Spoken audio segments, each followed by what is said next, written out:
നമ്മുടെ വീട്ടിൽ എപ്പോഴും ഐശ്വര്യം ഉണ്ടാവാനായിട്ട് ശ്രദ്ധിക്കേണ്ട ചില ലളിതമായിട്ടുള്ള കാര്യങ്ങളാണ് ഇന്ന് ഞാൻ പറയുന്നത്. ഇതിൽ ഒന്നാമത്തെ കാര്യം എന്ന് പറയുന്നത് വീട് എപ്പോഴും വൃത്തിയായിട്ട് സൂക്ഷിക്കുക എന്നുള്ളതാണ്. പഴയതും പൊട്ടിയതുമായിട്ടുള്ള സാധനങ്ങൾ അപ്പോൾ തന്നെ ഒഴിവാക്കേണ്ടതായിട്ടുണ്ട്. ഇനി അടുത്ത കാര്യം രാവിലെയും സന്ധ്യാസമയത്തും വീട്ടിലെ നിലവിളക്ക് തെളിയിക്കുക എന്നുള്ളതാണ്. ഇനി രണ്ടു നേരങ്ങളിലും തെളിയിക്കാൻ സാധിക്കുന്നില്ല എങ്കിലും സന്ധ്യാസമയത്ത് നിർബന്ധമായിട്ടും നിലവിളക്ക് തെളിയിക്കുക. ഇനി അടുത്ത ഒരു കാര്യം വീടിന് മുന്നിലായിട്ട് ഒരു തുളസി തൈ നട്ടുപിടിപ്പിക്കുക എന്നുള്ളതാണ്. അതുപോലെ മറ്റൊരു കാര്യം എന്ന് പറയുന്നത് നമ്മുടെ വീടിന്റെ പ്രധാന വാതിൽ എപ്പോഴും ഭംഗിയായി വൃത്തിയായിട്ട് സൂക്ഷിക്കേണ്ടതായിട്ടുണ്ട്. വീടിനുള്ളിൽ എപ്പോഴും നല്ല വെളിച്ചം ഉറപ്പാക്കേണ്ടതായിട്ടുണ്ട്.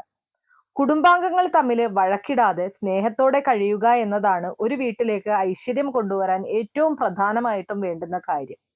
അതുപോലെ നമ്മുടെ വീട്ടിലേക്ക് വരുന്ന അതിഥികളെ എപ്പോഴും സന്തോഷത്തോടെ സ്വീകരിക്കുക എന്നതും വളരെ പ്രധാനമാണ്. ഇതിനെല്ലാത്തിനും പുറമെ ദിവസവും കുറച്ചു നേരം വീട്ടിലുള്ള എല്ലാവരും പ്രാർത്ഥനയ്ക്കായിട്ട് മാറ്റിവെക്കുക.